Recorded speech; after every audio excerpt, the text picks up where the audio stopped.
Pulong magisulti ni Jesus, sa dihang siya gilansang sa krus. Siya miingon, Amahan, pasayloa sila kay wala sila masayod sa ilang gibuhat.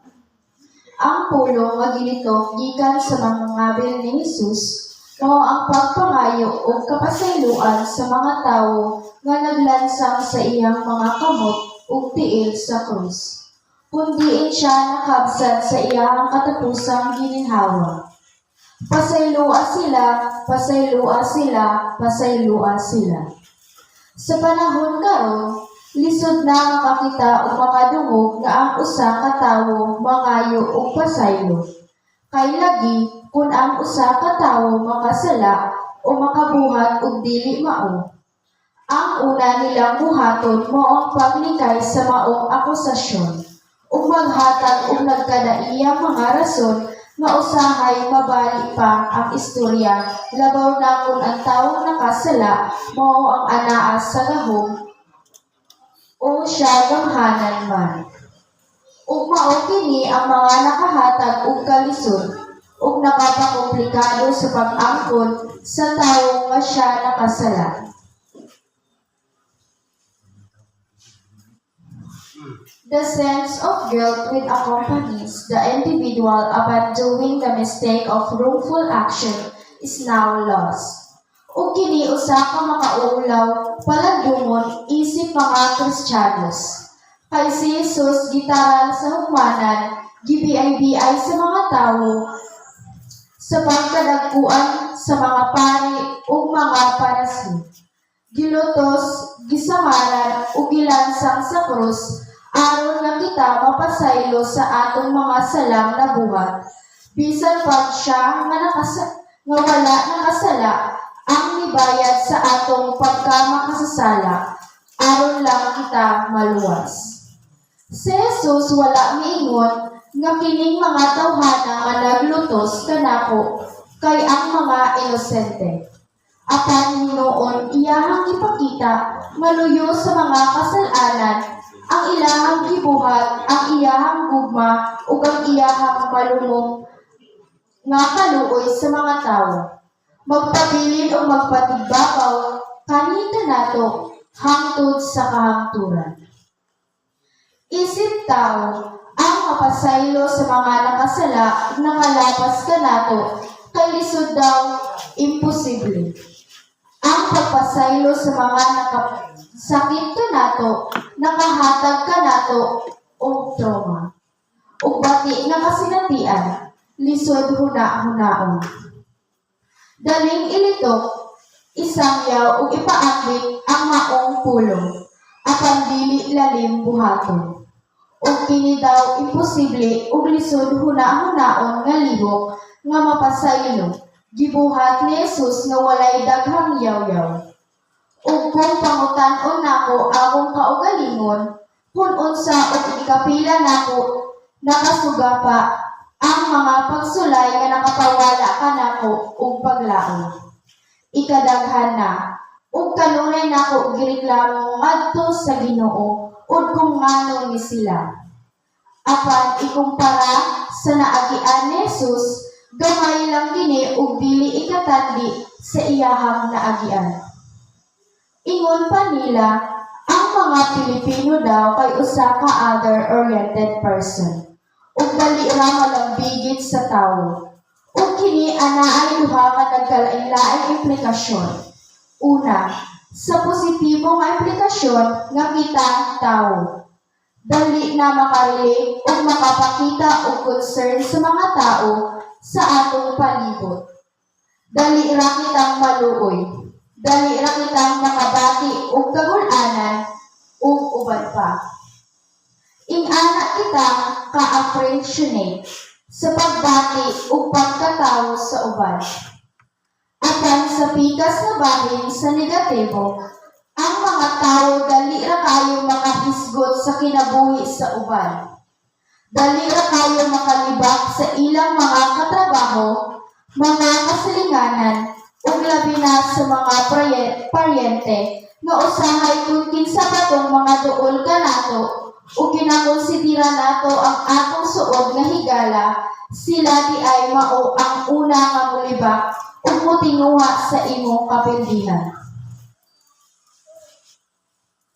Ug mga kahigalaan ko ni Kristo, kita tanan nakasinati og kapitos, sakit, kapildihan ug nag-antos sa kinabuhi.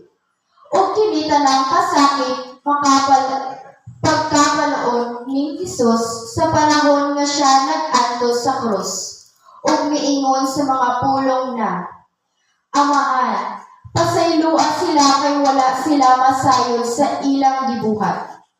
Ug isip mga makasasala, kita angay lang nga mosampit sa Amahan nga pasayloon ang atong mga kaugalingon sa wala pagtuman sa iyahang kabubuton. Alang ka nato ug nakita nakapasakit sa uban, labi na sa mga imong mga higala ug mga kapamilya. Amen. Hilog sa Matthew.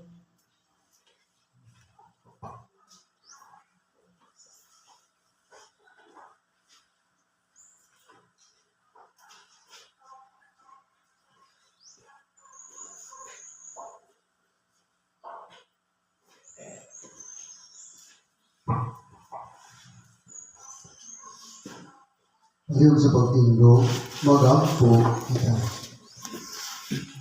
O Diyos nga among amahan, kinasingkasing na mong giangkon ang among mga sala, apahan sa pagkadaghan kami napakyas. Nakasala kami sa una-una sa pulong, sa buhat, labi na gayon sa wala pagbuhat, sa kinahanglang buhaton. Digan sa kailagman sa among kasingkasing, nangayo kami karon o pasaylo, ngadto sa tanan namong nasalaan, ngadto sa tanang nakasala, gumikan sa among pagpakasala, o ngadto sa tanan nga wala namo katabang. Apan nabaw sa tanan, nangayo kami pasaylo kanimo, o Dios, pasayloag kami, o luwasan kami pinaagi ni Kristo, na among Ginoo. Amen. Amen.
Ang ikawang pulong. Sultihan ko ikaw, karadlawa, adto ka sa paraiso, uban kanako. Binasi sa Ebanghelyo sumala ni San Lucas. Sibayaw ang ikaw, O Ginoo. Unya usa sa mga kriminal nga nagbitay dito, ni bugal-bugal kaniya. Iliway kaman ang Mesiyas, lumasa ang imong kaugalingon ug kami. Apan ipadlong siya sa iyang kauban nila ingon, wala ka ba mahadlok sa Dios? Kita ani adini gisinutan sa maurang silot. Apan ang silot natong duha angay kanato, kay gisinutan man kita sibos sa atong nabuhat. Apan siya walay sala. Ug mingon siya kang Hesus, Jesus, sinumdumi mo kung maghari ka na. Mingon Jesus kaniya, sultihan ko ikaw, karugad lawa, at ka sa paraiso uban kanako. Ang Ebanghelyo sa Ginoo. Dayon ikaw, O Kristo. Palihog mamingkod ang tanan ug atong paminaw ang pamalandong nga pagabasahon sa ating igsuon nga si